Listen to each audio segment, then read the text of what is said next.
Lucas,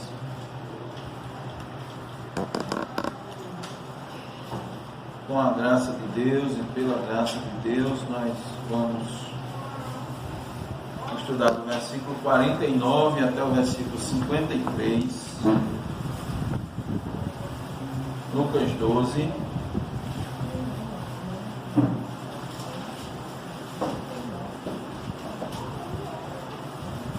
Do 49 ao 53.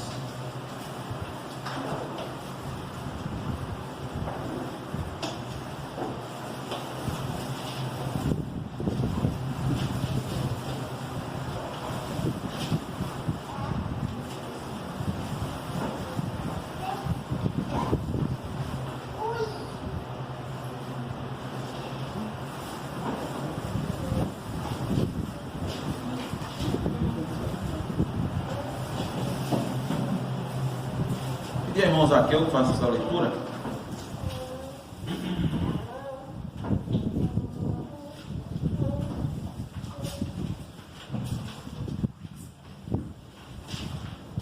Eu vim para lançar fogo sobre a terra, e bem quisera que já estivesse a arder.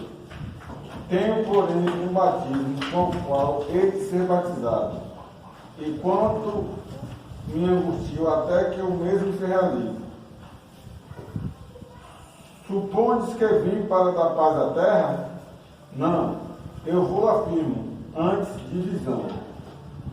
Porque daqui em diante estarão 5 divididos numa casa, 3 contra 2 e 2 contra 3. Estarão divididos pai contra filho, filho contra pai, mãe contra filha, filha contra mãe, sogra contra nora e nora contra sogra. Amém. Vamos orar mais uma vez. Senhor, a tua palavra bendita foi lida, Senhor, neste momento. Nós temos ansiado pelo teu dia durante a semana e temos ficado na expectativa, Senhor, de ouvir a tua voz, porque cremos que nesse momento tu te levantas e nos ensinas.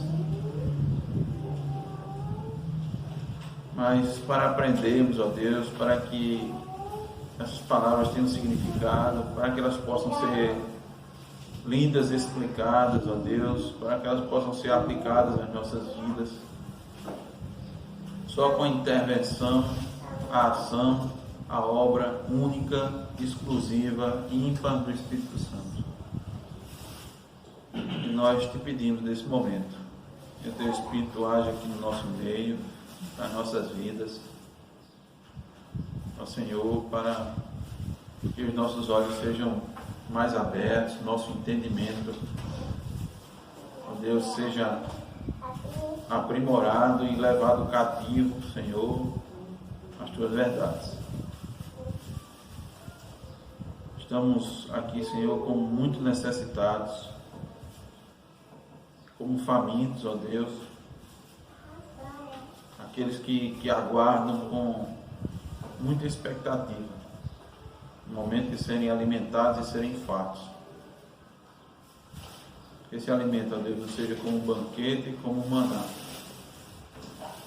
com o qual o Senhor tem alimentado as almas dos teus eleitos desde a fundação do mundo. É o que nós te pedimos, ó Senhor, no nome santo de Jesus. Amém.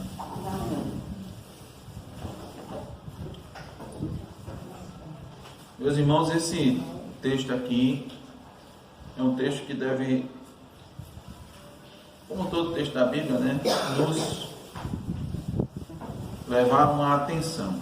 Preste bem atenção a esses textos e como nós oramos para que Deus nos dê clareza. Essas instruções de Cristo, quero que os irmãos atentem bem para isso. Vejam, Cristo diz assim: eu vim lançar fogo sobre a terra. Cristo é que está dizendo: eu vim lançar fogo sobre a terra, e bem quisera que a terra já estivesse a arder, o fogo já estivesse ardendo. Eu tenho um batismo com o qual hei de ser batizado, e estou já em angústias antes mesmo que ele se realize. Vocês pensam que eu vim para dar paz à terra? Não.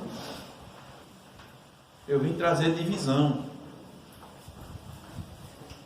Porque, tomando como exemplo, numa casa onde tiverem 5 pessoas, 3 estarão contra 2 e 2 contra 3. Pelo versículo 53, a gente acredita que nessa casa mora pai, né, filho, mãe, filha e nora. O filho casado, né? Pai, mãe, filho, filha e a nora. E a sogra. Eu acredito que essa afirmação de Cristo deve trazer uma certa surpresa para a gente. Cristo dizendo, irmã Gisele, não, eu vim lançar fogo sobre a terra. Jesus Cristo, né? Hein, João? Eu não vim para dar paz à terra. Como a gente pode entender, irmã Aline, que Cristo vem para trazer divisão? Trazer divisão. É Ele que está dizendo. As palavras são dele. E essa divisão, ele dá até um exemplo dentro da família, onde deve ser um ambiente harmonioso, né, irmãos, aqui, né? Se luta para que as famílias sejam unidas. A gente sempre fala, família unida, família forte, igreja forte, nação forte. Mas Cristo diz que veio para causar divisão. Não se admire, irmão, no começo do Sermão do Monte, Jesus dizer: não penseis que vim contrariar a lei. Eu vim cumprir a lei. Não foi? Não é isso que ele diz lá? Mas como é que ele vem cumprir a lei? Como é que ele vem fazer o papel do Messias? Dizendo isso. Não é para a pessoa não acreditar nele. Peraí. Não é? Como é que eu posso imaginar que o Messias, o Salvador do mundo, o Filho de Deus prometido, lá no Jardim do Éden, no Superbook, né? No Jardim do Éden, o varão perfeito, Isaías chama ele de conselheiro, Deus forte, completo, Pai da eternidade e que príncipe da paz é esse que não vem trazer paz à terra? E agora? Encontramos uma contradição nas Escrituras? Ele diz que, como é que ele vai trazer isso? Ele vai trazer por meio do seu evangelho, da sua palavra. Não é isso que ele está fazendo? Nem a sua missão? Eu vim fazer a vontade do meu Pai. Aí ele traz a vontade do Pai para as pessoas. Ele traz a instrução vinda diretamente do Pai. Ele instrui seus discípulos. Ele prega o evangelho do arrependimento. Mas ele diz que com esse evangelho, quando ele disse não vim trazer paz à terra, ele está usando a ação, é o seu evangelho. O evangelho ele vai trazer fogo e vai trazer divisão e não paz. Irmãos, atente, ele sempre vai. Nós precisamos entender uma coisa primordial na carreira cristã, que a vida cristã é cheia de paradoxo. Agora entenda paradoxo não como contradição. As pessoas dizem assim, isso é um paradoxo. Essa palavra aqui as pessoas usam como sinônimo de contradição, mas a vida cristã não é uma vida contraditória. Ela é paradoxal. Por quê? O que é algo paradoxal? Algo paradoxal é algo surpreendente, extraordinário, estranho ao senso comum, que num primeiro momento parece algo contraditório, mas não é. Existe uma explicação, existe uma lógica para isso. Então, paradoxo tem esse sentido, não é só contraditório. Ou seja, é uma coisa que, num primeiro momento, você diz, não, isso são coisas opostas, mas não. Paradoxal é uma coisa que tem explicação. Ela pode não ser clara a princípio, mas ela tem uma explicação. Por quê, irmãos? O Evangelho de Jesus Cristo, irmãos, o ensinamento de Jesus Cristo, o Evangelho aqui, entendam, irmãos, é a clareza. Quando Cristo vem à Terra, Ele está trazendo a luz maior, uma clareza maior, trazendo luz às mentes que estavam entorpecidas pelo pecado, as mentes que tinham recebido instrução, mas uma instrução religiosa errada, equivocada. Irmãos, tinha pessoas que a gente diz assim, muitas pessoas sinceras, religiosas, sinceras naquela época, seguindo com afinco o farisaísmo, seguindo com afinco o judaísmo,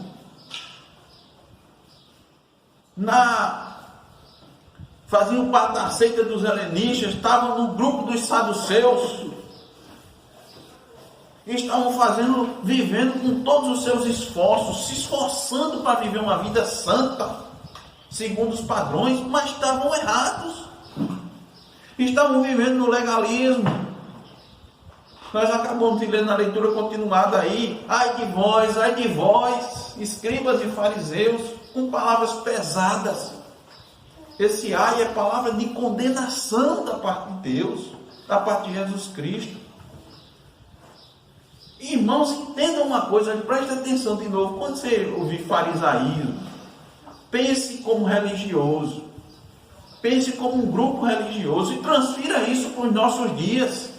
Se Jesus Cristo viesse hoje, meus irmãos, preste bem atenção no que eu estou dizendo, você ficaria espantado, admirado, tal qual ele trouxe essa palavra aqui, que nós vamos, pela graça de Deus, procurar esclarecer.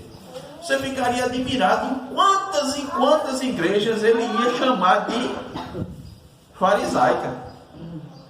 Ele ia condenar. E você ficava dizendo, mas esse pessoal é o padrão hoje em dia. Essa igreja é o padrão hoje em dia. Muitos seguem, muitos fazem parte. Milhões de pessoas, não só no Brasil, como no mundo, fazem parte dessa igreja, dessa denominação. E você está dizendo que Cristo iria condená-las? Irmãos, é o que Cristo está fazendo nessa época, condenando a religiosidade da época. Você não tem ideia de quantos poderiam ser considerados verdadeiramente os escolhidos de Deus naquela época? Tem ideia, irmãos, aqui? Tem ideia assim, mais ou menos, se tinha um grupo muito grande de pessoas que poderiam ser consideradas eleitas, né, de verdade, o povo de Deus de verdade naquela época de Jesus Cristo? Aparentemente muito poucos. E eu estou dizendo aos irmãos que isso dentro de quê? Dentro da sinagoga, né, João? Dentro da sinagoga. Quantos sacerdotes? O sumo sacerdote que tinha naquela época. Quantos seguiram Jesus? Que você tem registrado? É claro que vários foram convertidos. Mas você não vê um grande número. Quando você vê esperando a descida do Espírito Santo no Pentecostes, tinha quantas pessoas, meus irmãos? Quantas? 120. A Bíblia registra 120. Eu não estou dizendo que só tinha esse eleito, porque a graça foi não sendo distribuída, mas não preste, entenda. Faça um comparativo com o dia de hoje, você fica interessando. Mas, irmãos, o Evangelho que Cristo traz, esse Evangelho aqui, é o Evangelho que vem para expor a falsa verdade que impera. Que imperava naquela época, que impera nos nossos dias. Esse evangelho vem para estabelecer um novo paradigma. Tanto é que quando é um negócio novo, é algo que choca. Que quando Estevão estava falando, irmão, cheio do Espírito Santo, o que aconteceu com ele? Foi apedrejado, foi morto. Por quem? Pelos romanos? Foram os romanos, irmã Gisele, que apedrejaram o irmão bendito do Senhor, Estevão. Não foram, irmãos. De novo, quem matou Jesus não foram os romanos. Foram os religiosos. Se eu transportar para os dias de hoje, foram os falsos crentes. Estou certo, João? Posso fazer esse paralelo?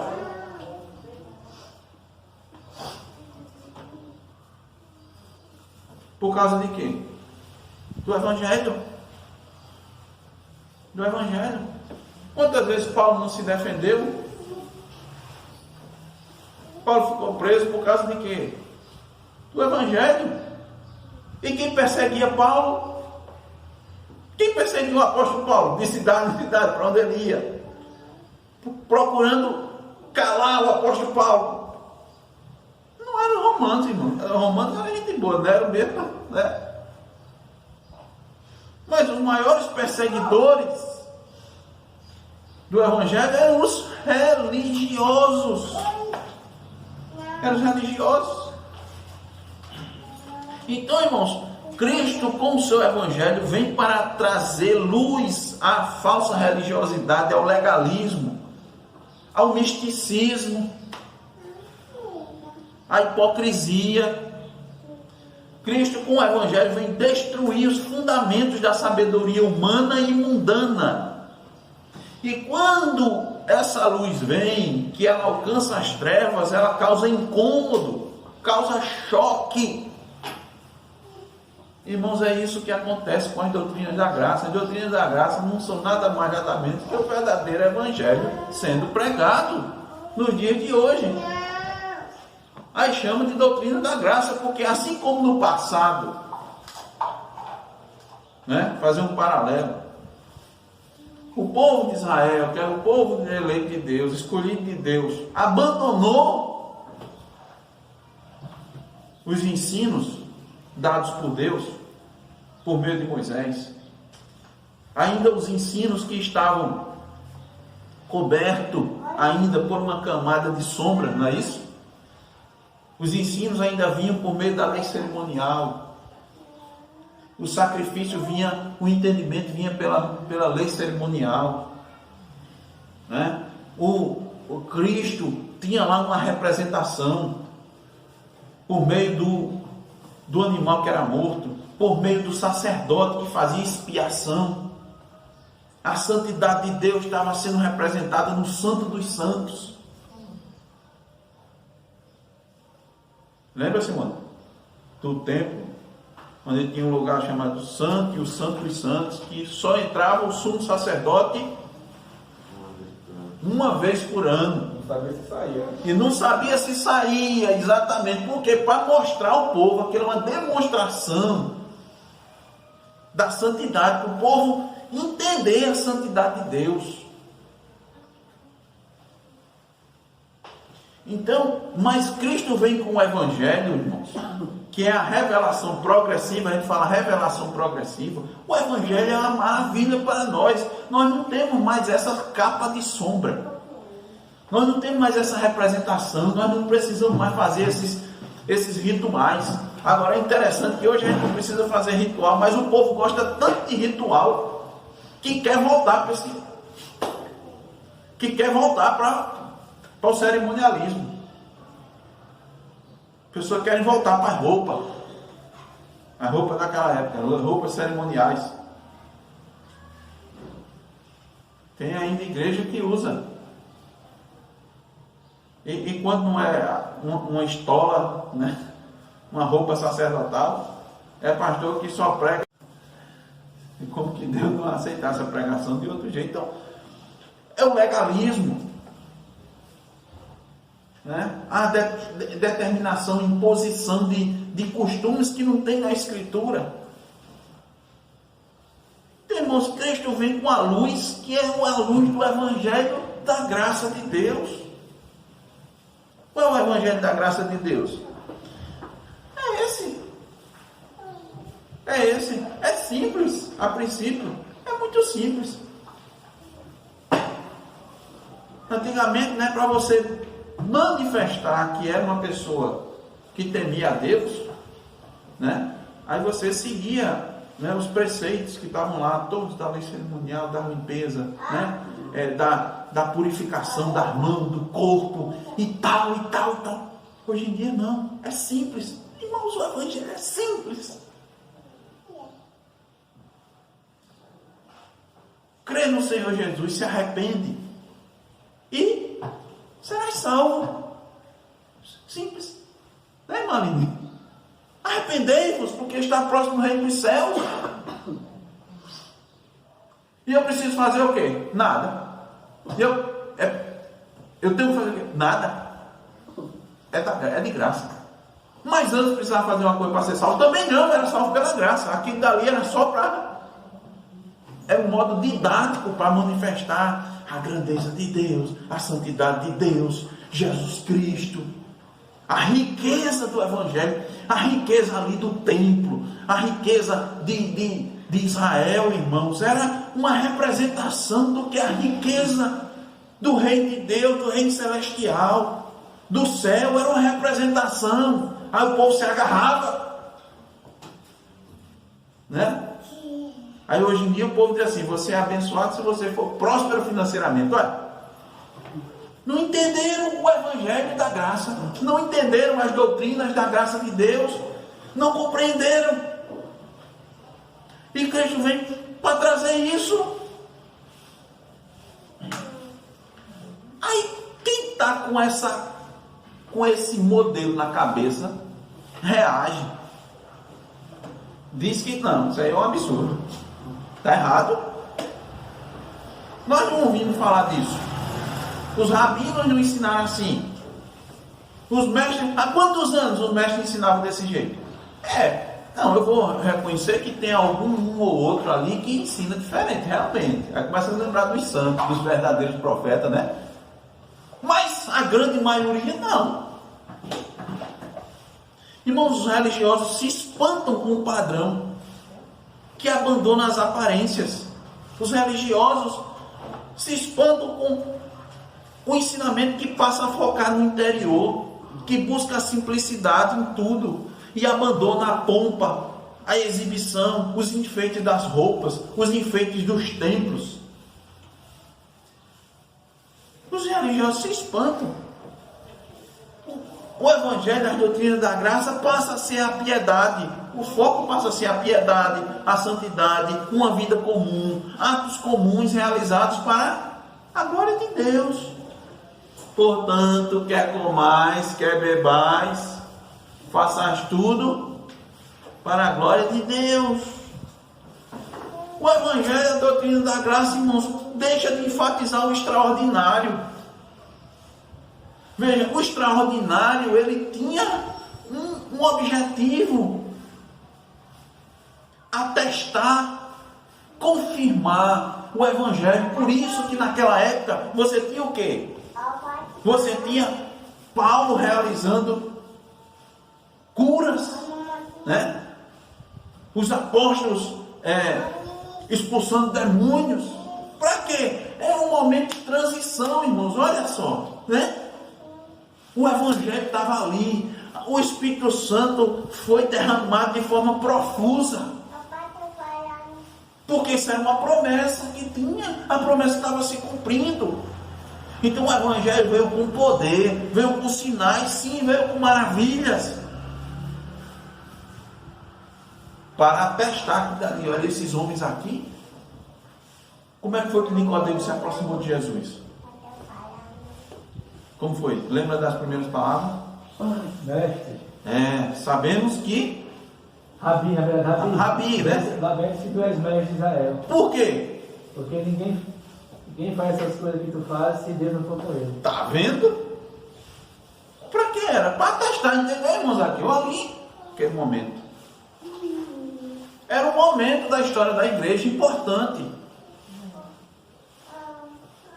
Mas teve um ápice, mas cessou. Por quê? Porque o evangelho maravilhoso dos sinais, das maravilhas, era para ser evidenciado na vida do cristão, não com atos extraordinários, mas por meio de uma vida comum.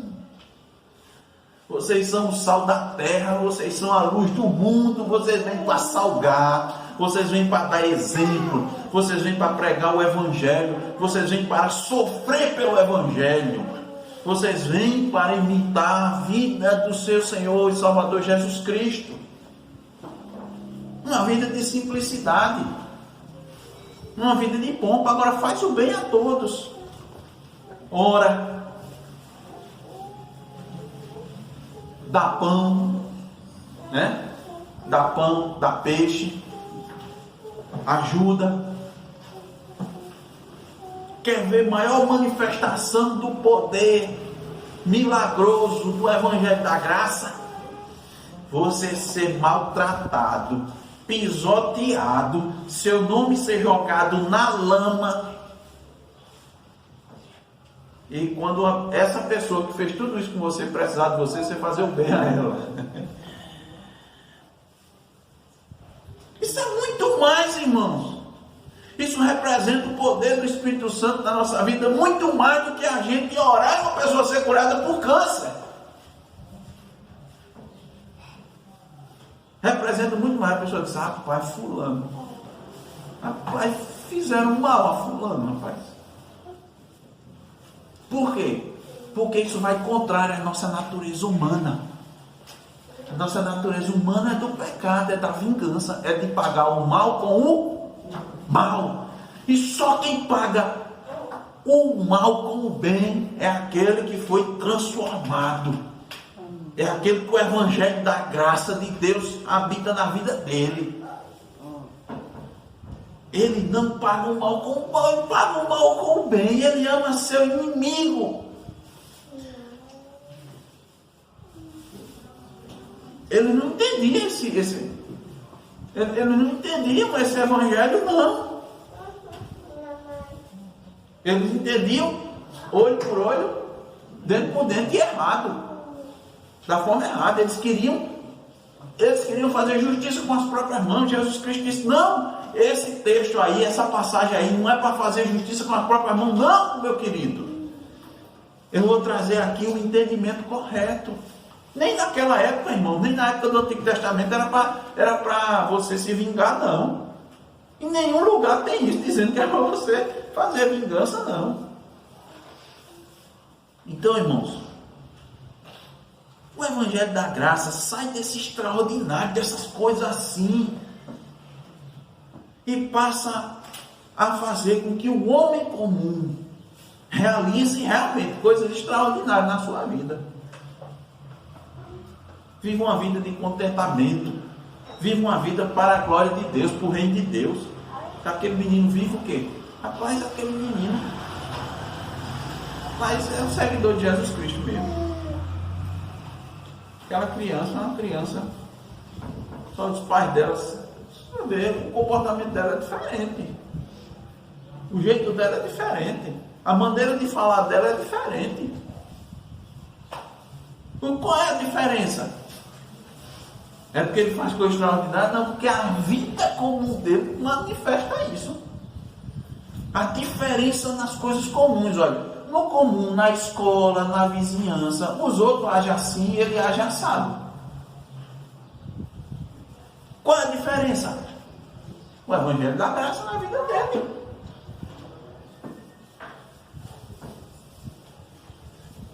Então, irmãos, o Evangelho da Graça de Deus sai da centralidade do homem e passa para a centralidade de Cristo. Porque quando a pessoa me pergunta o que é, qual é a diferença na vida dele? Isso é Cristo. É Cristo. Sai das obras, sai do livre-arbítrio e vai somente para a graça, para Cristo, para as Escrituras, para a fé, para a glória somente a Deus. Para o homem nada, para Deus tudo. Isso era, irmãos, escândalo para os judeus. Era escândalo para os judeus. Ele não podia aceitar um rei que nascesse numa manjedoura, que vivesse em Nazaré, uma vilazinha sem significado nenhum. Ele queria ver um rei em Jerusalém, na capital. Ele queria ver o rei no trono. Ele não queria ver um rei tendo um pai como um carpinteiro. Hein? Seus irmãos e irmãs, quem eram os irmãos e irmãs de Jesus? Tinha alguma coisa extraordinária na família de Jesus, irmãos? Tinha não, ele dizia. O pessoal disse, os seus irmãos e irmãs não vivem aqui entre nós? Ou seja, não tem uma vida comum.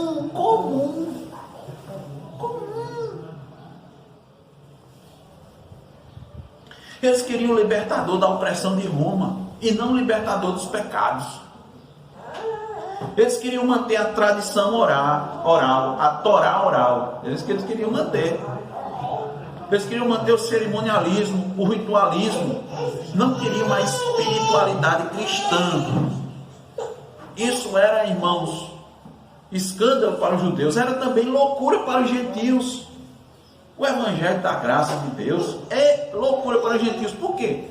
Porque o gentio ficava perguntando assim: como é que aquele que vai morrer na cruz, ou que morreu na cruz, pode conceder vida? Como é que um que morre concede vida? Se ele morreu, eu vou seguir o cara que morreu na cruz, foi condenado. É loucura, não faz sentido um negócio desse. Faz, não. Isso é o evangelho. E aqui a gente vê como o príncipe da paz, anunciado lá, traria divisão e guerra ao seio familiar.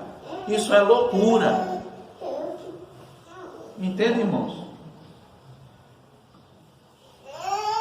Nós queremos... O título do nosso do estudo é a divisão que o evangelho causa.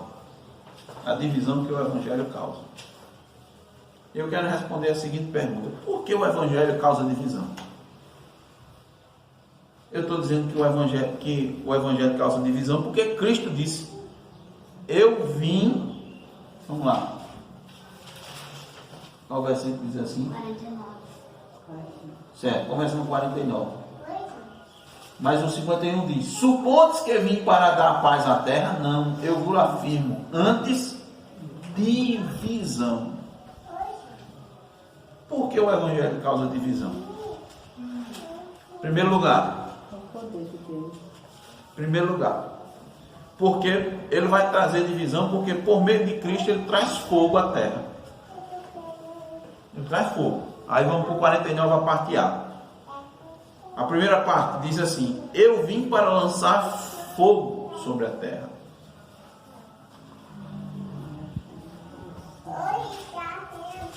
Irmãos, o evangelho mais claro, mais reluzente, claro, sem as sombras cerimoniais, e com derramamento em larga escala, digamos assim, do Espírito Santo. Com ele, Cristo vem purificar o mundo eleito. E vem também queimar a palha. O fogo, querendo mostrar para os irmãos, tem esse sentido aqui.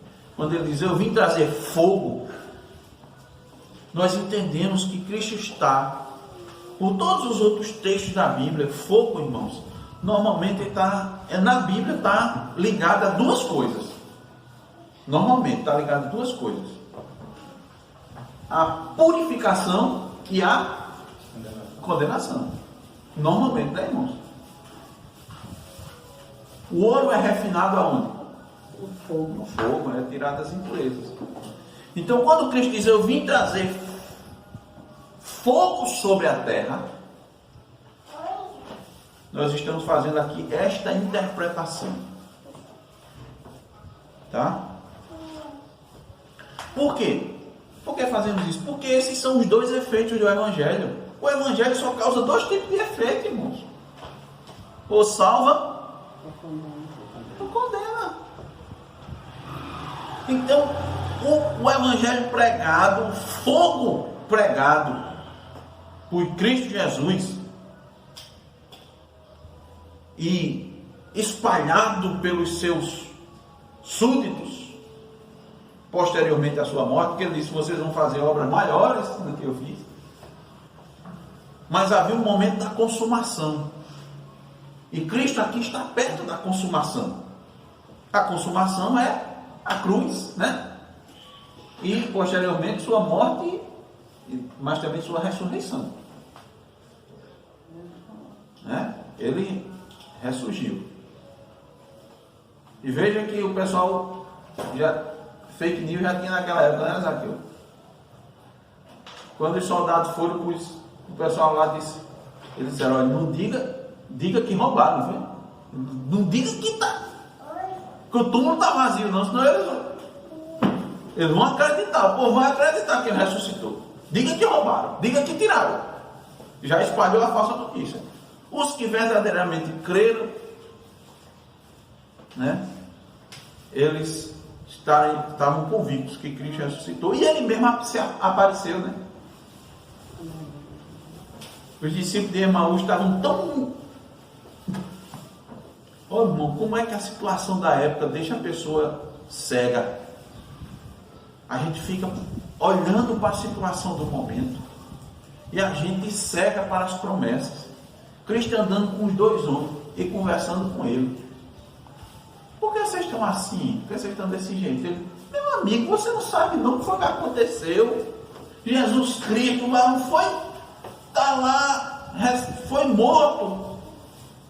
E você ainda fica perguntando: você estava onde? Você vê onde? Está alienada. Aí Cristo fala, discorre desde Moisés até os profetas, sobre todas as promessas. Promessa de quê?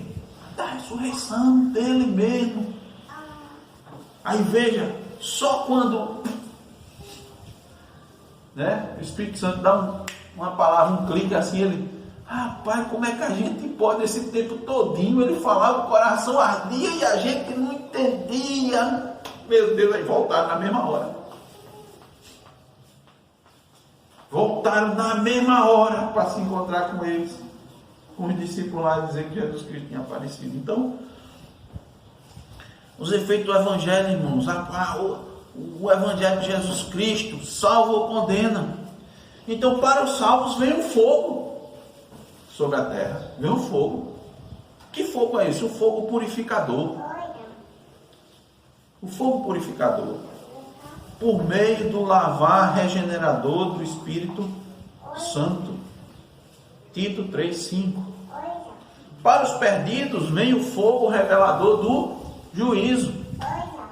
Leia aí, João, por favor, 1 Coríntios 3:13. Estou com os textos aqui, mas para não me delongar muito, irmão, mas leia 1 Coríntios 3:13. A obra de cada um se manifestará, pois aquele dia a demonstrará, porque será revelada pelo fogo, e o fogo testará a obra de cada um. Olha, eu vim trazer fogo. Nós vamos ser julgados pelo quê? Pelo Evangelho. Vamos ser julgados, todos vão ser julgados pelo Evangelho. Então, irmãos, com o Evangelho, a Bíblia diz que o Evangelho é penetrante, como espada de dois gumes, né? A palavra de Deus, viva e eficaz. Todos, a Bíblia diz que todos ficam manifestos na sua presença, ninguém pode fugir, porque é por meio do Evangelho que o Evangelho discerne os pensamentos, os propósitos do coração. O Evangelho é um espelho perfeito da alma, dos intentos, dos desejos. O Evangelho é fogo, irmãos, porque ele consegue identificar as motivações dos homens, ele prova, ele tira a palha, né? Jesus Cristo disse que a árvore está posta, o machado está posto aonde? Na raiz das árvores. Quem é que vai manifestar se tem fruto ou não? O Evangelho diz. O Evangelho diz o que é fruto e o que não é. O Evangelho diz o que é fruto do Espírito. E o Evangelho diz o que é fruto da carne. No Evangelho que revela essas coisas, irmãos. É o Evangelho. Não é a sua experiência de vida, seu tempo de igreja. Nada não, é o Evangelho. De novo, Cristo Jesus combateu Satanás com o quê, irmão? Com a palavra, com o Evangelho está escrito. Então, com essa mesma palavra, esse Evangelho é o fogo.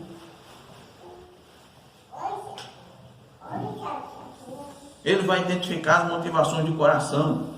Irmãos, é a confissão do Evangelho que vai levar os professos ao fogo da perseguição, para os provar, não é não? Você só vai ser provado se você confessar o Evangelho. Aí você vai para o fogo da aprovação.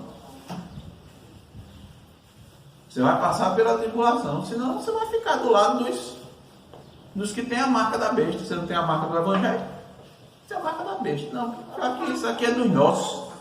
Está tranquilo. Está tranquilo. Você está com o mundo, junto do mundo. O que é que o mundo vai lhe perseguir, né?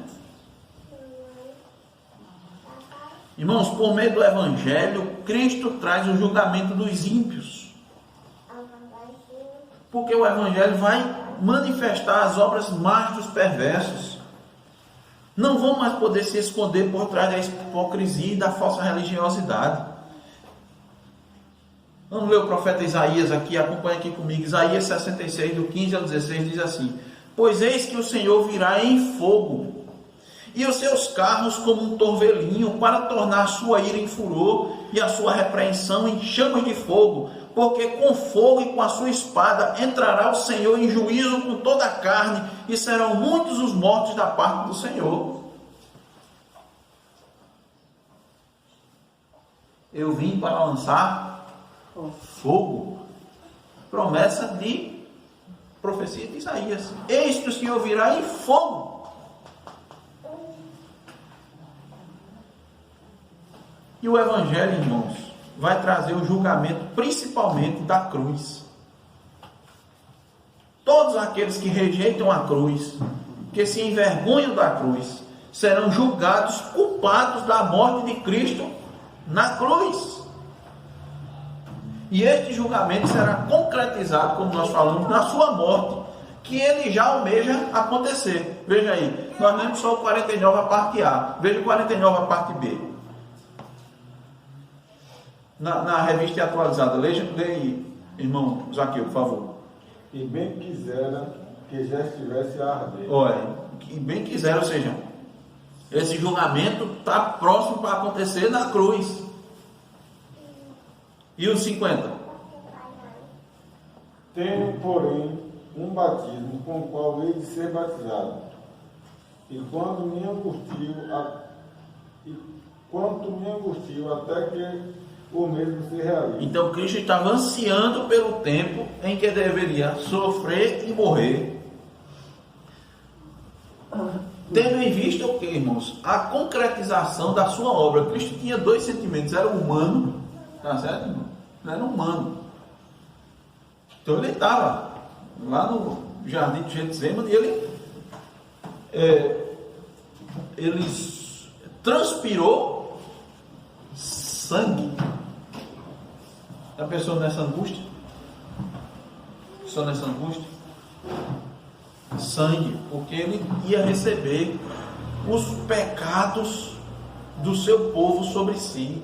Ele ia receber nessa hora o desamparo do seu pai, a ira, ele ia receber a ira sobre si, mas também para ele era a consumação da sua obra.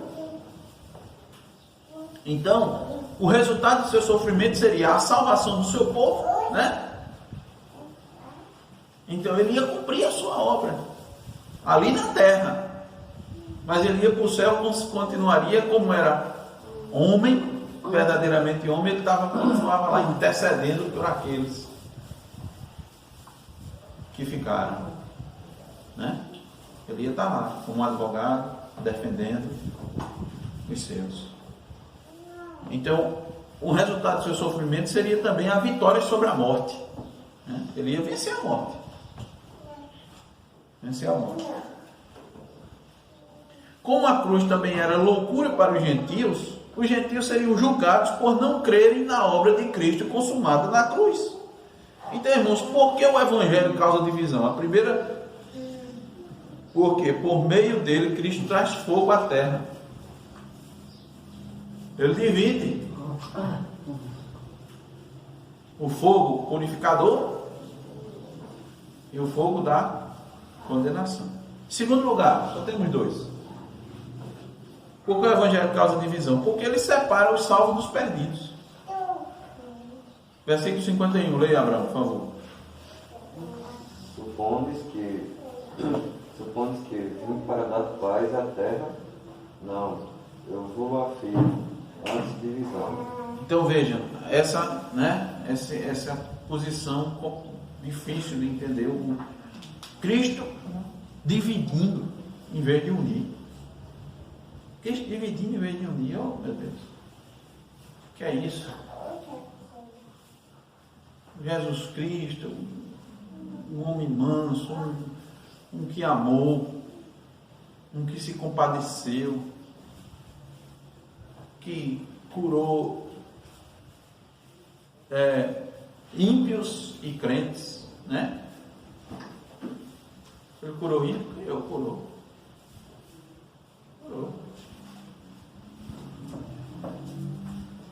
Quantos leprosos vieram para agradecer a cura? Só um. Só tem 9 receberam a cura. Quantos foram alimentados na multiplicação de pães e peixes? Deus abençoou aquele povo ali. E era tudo crente? Não. Essa passagem, Rosário, quando fala aí que ele veio, né? Trazer divisão, foi depois que ele já foi consumado. No caso, foi pregado na cruz. Não. Ele já estava confirmando. Ele está prestes a ser. Ele está prestes, ele tentou ansiando esse momento. Mas ele está mostrando aos seus discípulos, está ensinando aos seus discípulos que o Evangelho que ele está ensinando, o Evangelho que ele quer que eles vivam esse Evangelho vai causar divisão, que ele não se espante. Que ele não se espante. Então, irmãos, veja como a gente necessita de toda a revelação da palavra de Deus. Por isso que Paulo disse: não vos deixei de não vos deixei de ensinar todo o desígnio. Então, o Evangelho é para você ser um pacificador? É. Bem-aventurados pacificadores. Agora entenda que se você viver o Evangelho vai causar divisão, inclusive dentro da sua casa. Não se espante, porque senão você poxa, o Evangelho, Jesus, o que é isso? Não é o Evangelho do amor, é o Evangelho do amor. É o Evangelho de ser ferido numa face e dar outra face. É o Evangelho de pedir uma túnica, você dá a capa. E como é que esse Evangelho causa divisão? Está entendendo, irmão? Que todo o desígnio de Deus tem que ser ensinado, tem que ser explicado, senão vai ficar, você não vai entender. Você não vai entender que Evangelho é esse. Por isso que o Evangelho da graça hoje em dia o povo não entende, porque é o verdadeiro Evangelho, você não entende. Que contradição é essa? Deixa eu dar um exemplo assim. O Evangelho da graça de Deus ensina que todos os teus pecados foram perdoados. Todos. Até aqueles que tu ainda não pediu perdão.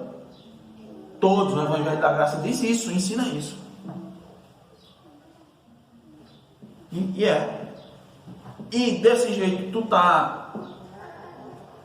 Se tu é alcançado com o Evangelho da graça, tu não vai para o inferno, não vai? Não, está garantido. Então tu vai viver do jeito que tu quiser, senão, meu filho. É um paradoxo, entende agora o que é paradoxo? Não parece ser aquilo que é. Aquilo que o senso comum leva a entender, não é assim. É o Evangelho que o pessoal rejeita, esse é o Evangelho. Dentre tantos outros exemplos, né? a gente pode dar, mas vamos não limitar o que a gente, né, conversa e aplicando direitinho, é paradoxal. Então, irmãos, aí muitos ficam se perguntando, como é que um Deus tão bom, tão maravilhoso, que é amor, escolheu uns e outros não? O próprio povo dele rejeitou ele, fizeram o que fizeram, o que, né, as pessoas deveriam parar e dizer, não, ele é Deus, ele é o Todo-Poderoso, ele é dono de tudo. Então, ele não depende de ninguém não para ser Deus, então ele faz o que ele queria faz. Quando você, assim, só um momentinho, falou consumado, me lembrei de uma figura que eu vi nos status de Filipe. Ele colocou 4 fotos, eu vou até te mostrar. Quando Deus pediu água, né, que ele estava com sede. O que foi que deram? Vinagre, não foi? Em que? Eu nunca passou pela minha mente. Eu lembrava que tinha alguém colocado algo na boca dele na hora. Mas o que foi que colocaram? Você sabe o que foi? Diga. Até hoje eu fiquei assim. Eu vi ontem, não saiu da minha mente.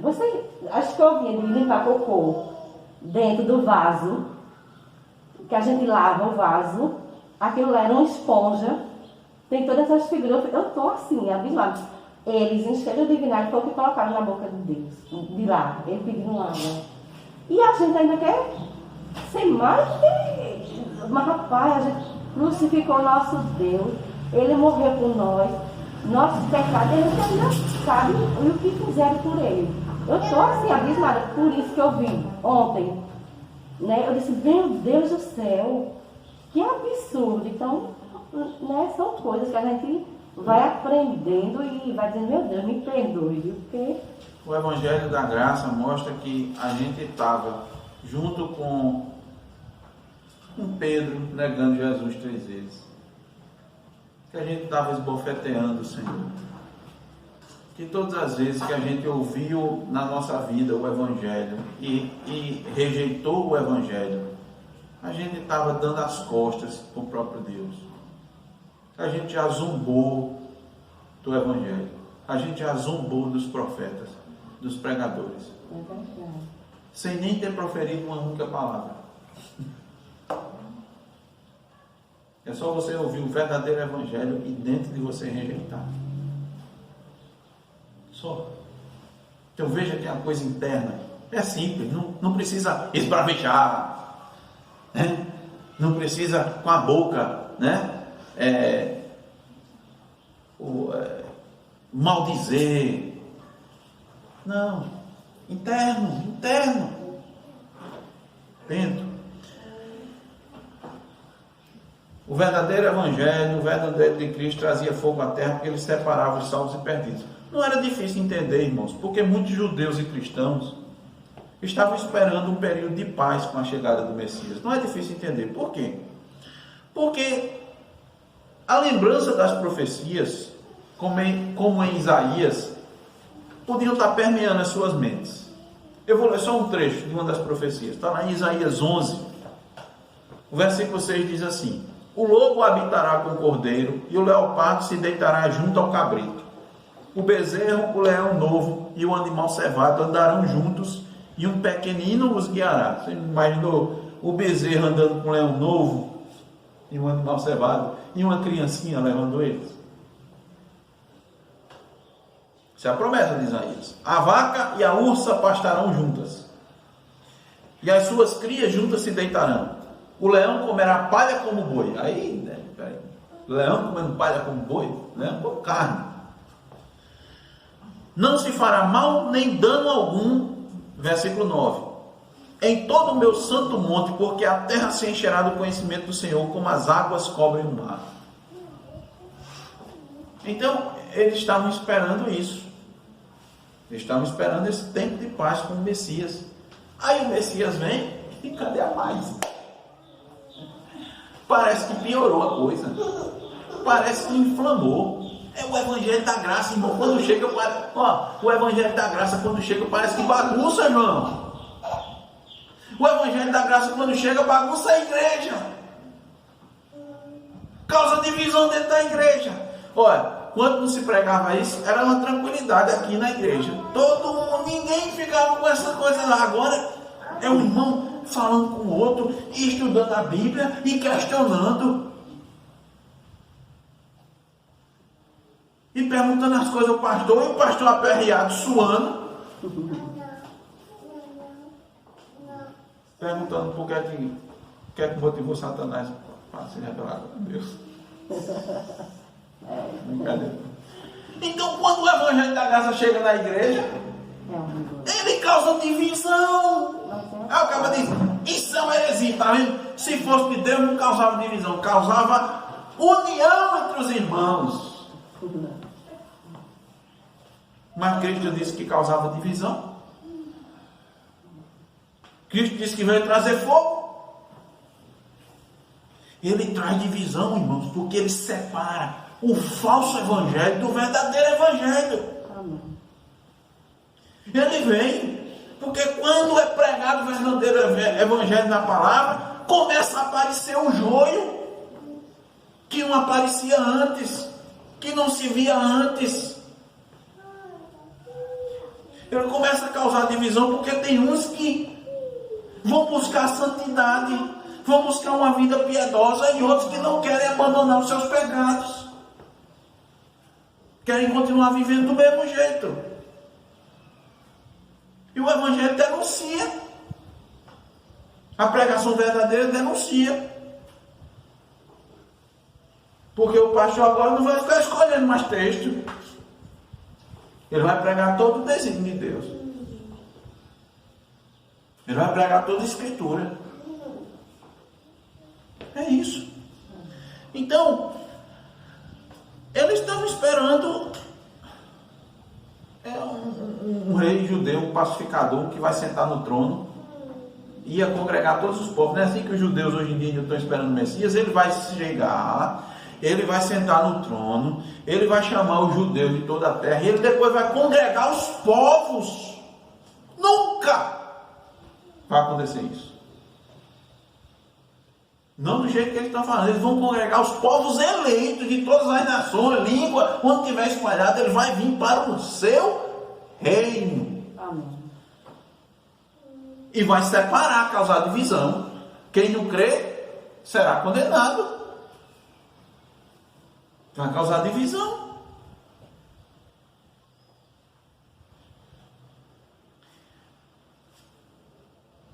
Então, irmãos, o evangelho da paz causa separação. Olha, o evangelho da paz causa separação.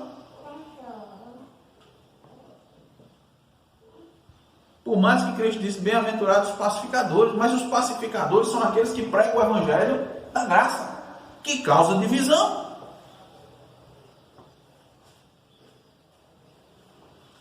Então, irmãos, a mensagem do Evangelho de Cristo, quando levada fidedignamente, só gera dois efeitos: ou salva ou condena. E nesse entendimento aí de que o Evangelho deve vir trazer paz, e o Evangelho da paz vai causar divisão, não é que nós que somos os filhos de Deus vamos rejeitar, mas eles que vão nos rejeitar. Ah, sim. Eles que vão falar: não, eu não quero vocês, eu não quero isso. Não é a gente vai falar: eu não quero o mundo vai falar: eu que não quero vocês. Muito bem, é por isso exatamente, irmãos, que isso vai ser demonstrado no Evangelho na nossa vida. Por quê? Porque o que é que nós vamos fazer? Essas pessoas que estão nos rejeitando por causa do Evangelho, nós vamos querer o bem delas. É por isso que a gente oferece o Evangelho. Porque senão a gente vai cair no farisaísmo, né? A gente vai cair no farisaísmo: não, vocês são pecadores e tal. Aí a gente cai, eles que vão falar: não, eu quero ficar numa sala. Só falar com o seu pano branco. Isso. Muito bem, é isso mesmo. Então, irmãos, a questão é essa: que quando você vai pregar o verdadeiro evangelho, as pessoas não vão querer, são eles que não vão querer. Por quê? Porque o verdadeiro evangelho, irmãos, vai gerar uma reação de raiva, de ira. Não é que você vai rejeitar a pessoa, você vai oferecer o evangelho da paz. Porque você vai dizer para eles, ó, esse evangelho vai te dar paz com Deus. Esse evangelho vai te dar paz com os homens. Mas as pessoas é que não vão querer esse evangelho da paz. Por que elas não vão querer? Não, esse evangelho eu quero. Mas rapaz, vai te dar paz com Deus, eu não quero. Aí, por que você não quer? Não quero me arrepender dos meus pecados, não quero deixar meus pecados. Tá certo? Eu não quero, eu gosto. Eu me satisfaço com eles. Esse evangelho, o custo é muito alto. Eu não posso fazer o que eu quero. Posso fazer o que quer? Não, você perdeu sua vontade, você não vai fazer o que você quer. E minha vontade, seus desejos, acabou-se. Você é um servo, você é um escravo. Você é um servo. Ah, mas eu sou livre. Não, meu filho, você não sabe não. Você não é livre não, você é escravo de Satanás. O quê? Como é? Tu está dizendo o quê? Rapaz, é o evangelho que está dizendo. Quero uma conversa com você? Não. Tu é escravo, rapaz. E conhecereis a verdade vos libertará. Eu não sou escravo de coisa nenhuma, eu faço o que eu quero. Eu conduzo minha vida do jeito que eu quero. As pessoas vão ficar com raiva, não vão querer. Então você vai oferecer uma coisa boa, mas eles não vão querer. Vão ficar com raiva de você. Se eu conversar mais esse cara, não, esse cara só quer ser santo, ó. Não, meu filho, eu sou pecador igual a você. Foi a graça que me alcançou. Você só quer ser santo. Você quer ser o certinho. Aí no trabalho você vai fazer um negócio, filho, todo mundo faz, não quer ser a palmatória do mundo agora. Aí vai se afastando, vai deixando você vai ficando isolado. O evangelho separa. O evangelho causa divisão, causa raiva, causa ódio. Jesus Cristo levantou na sinagoga, pegou o livro, leu, todo mundo se admirou. Quando ele falou para explicar, pegaram ele, levaram lá para cima do monte para derrubar o homem, para matar.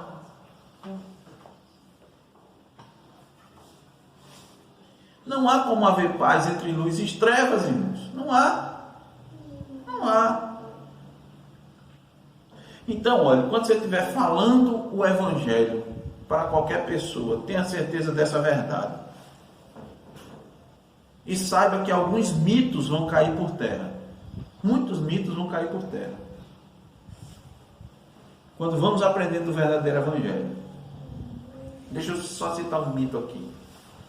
Fulano é amigo do evangelho. Já escutou essa expressão? Já escutou, Aline? Amigo do evangelho. Já escutou, Gisele? Só fulano é amigo do evangelho. Isso é um mito, irmão. Tem até um hino também, falando do amigo. Não lembro, não. Você é amigo, usando essa expressão, não. Eu só sei que, irmãos, na perspectiva da palavra de Deus, o mundo passa a ser dividido em duas categorias: os que amam o evangelho e os que rejeitam o evangelho. Não tem amigo do evangelho, você ama ou você rejeita. Nós vimos em Lucas 11, 23, quem não é por mim é contra mim, quem comigo não ajunta espalha. E essa divisão vai ocorrer em todos os ambientes, em especial no ambiente familiar. 52, irmão. Hoje aqui em diante, 5 pessoas estarão divididas numa casa, 3 contra 2 e 2 contra 3. Olha, o discípulo tem que estar preparado para isso. O neófito na fé precisa estar preparado para isso. Ó, tu creu? Creu. Tu crê em Cristo Jesus? Creio. Tu crê que foi salvo pela graça de Deus? Foi. Te prepara para a tua vida piorar. Como é? Em vez de melhorar. Como é, pastor? Tua vida vai piorar. Mas eu aceitei Jesus. E as bênçãos vão vir. Vão vir as bênçãos. A graça de Deus vai estar sobre a tua vida. Na verdade, a graça de Deus vai abundar na tua vida. Vai superabundar na tua vida. mas a coisa vai piorar. Diga, que a Bíblia diz. Jesus disse, ó, se o mundo me odeia, vai odiar vocês. E te prepara aí os teus amigos. Muito provavelmente, se eles forem alcançados pela graça, o evangelho que tu vai pregar para eles, graças a Deus, eles vão te abraçar. Se não, te prepara. Eles vão te rejeitar. E a tua família querida, te prepara, que ela pode te rejeitar também. Esse é o custo. Então o evangelho causa divisão. Interessante aí, pastor, que Jesus ele vai no que é mais embrionário e único, né? Na família. Ele vai naquilo que é indissolúvel, naquilo que não há separação, né? Onde todo mundo, na época de Cristo, entendia que você via ali o Estado de Israel, né? E aí você vê tribos se dividiam em tribos, as 12 tribos, e as 12 tribos dividiam-se em famílias, né? Grandes famílias, e as grandes famílias dividiam-se em pequenas famílias. Aquelas pequenas famílias, que seriam pai, mãe e filhos, ali não havia separação mais. Ali era o último estágio. E o que a gente entende hoje, no sentido de sociedade, Estado e sociedade, às vezes sociedade e Estado, mas que na base de tudo está a família, e aquilo ali é um núcleo, né? Eles chamam de núcleo familiar. Isso. É o núcleo embrionário de uma sociedade. E Cristo fala, não, esse núcleo aí, que é entendido como indissolúvel e inquebrável, único, né? Ele na verdade até aí vai ser destruído. Vai ser, exatamente. Aí a gente vai entender. Não é que o cristão em si, com seu comportamento agressivo, desrespeitoso, vai causar divisão. Não. Quando você compreende o evangelho, aí é que você vai amar mais seu pai e sua mãe. Aí é que você vai honrar mais seu pai e sua mãe. Aí é que você vai amar mais seu marido, sua esposa. Aí é que você vai cuidar mais dos seus filhos. Vai pensar neles, não somente a subsistência aqui na terra, mas vai pensar na eternidade. Você antes nem ligava. Não é você que vai causar a divisão. Você vai amar mais. Você vai cuidar mais. A divisão vai ser causada pela verdade, pelo evangelho genuíno.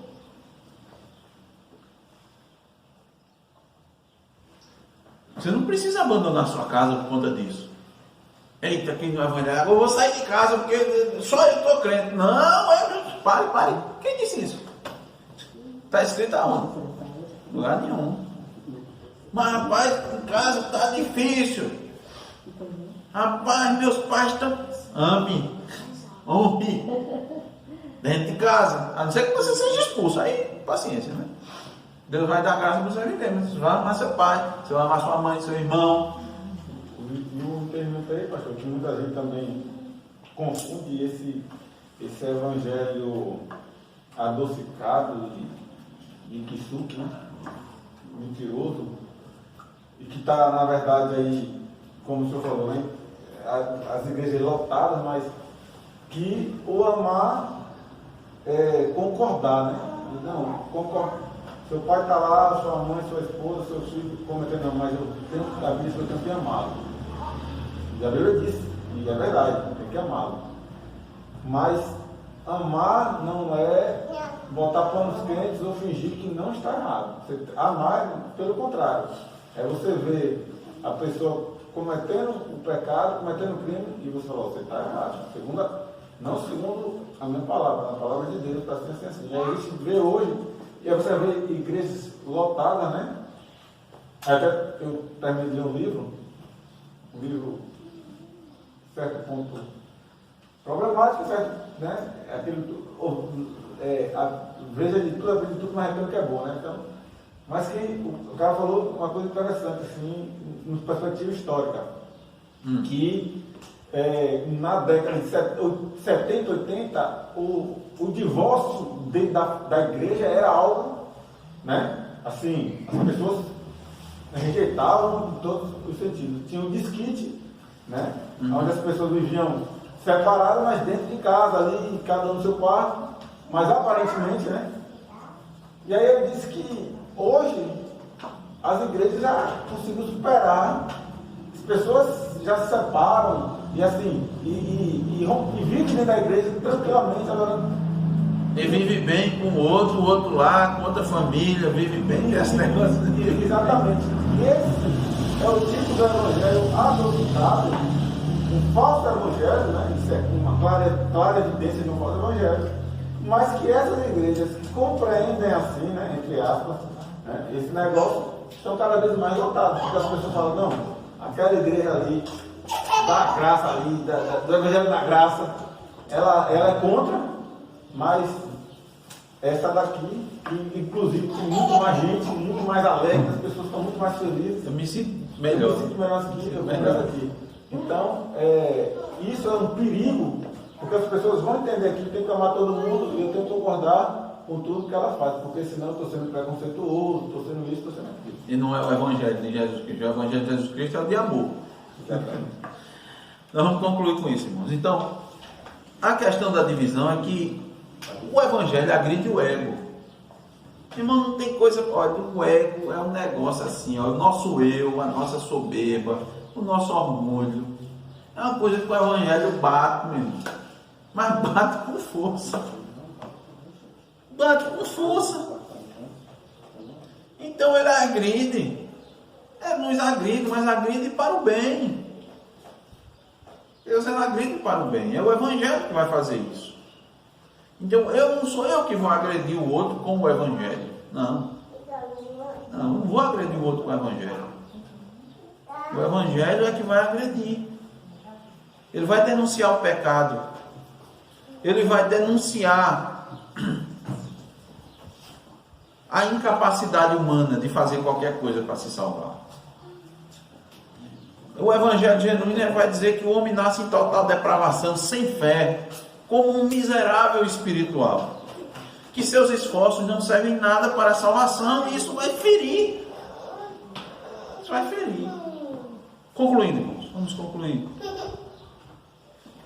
Então entenda que enquanto existirem pessoas que rejeitam o evangelho, vai haver divisão. Tem que ter isso na mente. Então é nessa hora que o cristão deve mostrar, irmãos, firmeza, segurança, convicção dentro do que o irmão falou, não abrindo mão da verdade, seguindo a verdade em amor, né?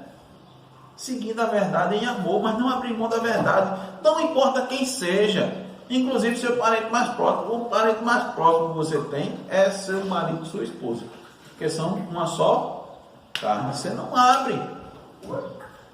E aí, como o irmão colocou, muitos estão falando de união, pregando união, mas a custo da verdade. Para eu estar bem com os outros, eu abro mão da verdade. Então sacrifica quem? O evangelho de Cristo. Sacrifica a sã doutrina para tentar desfrutar de uma paz que não é a paz verdadeira.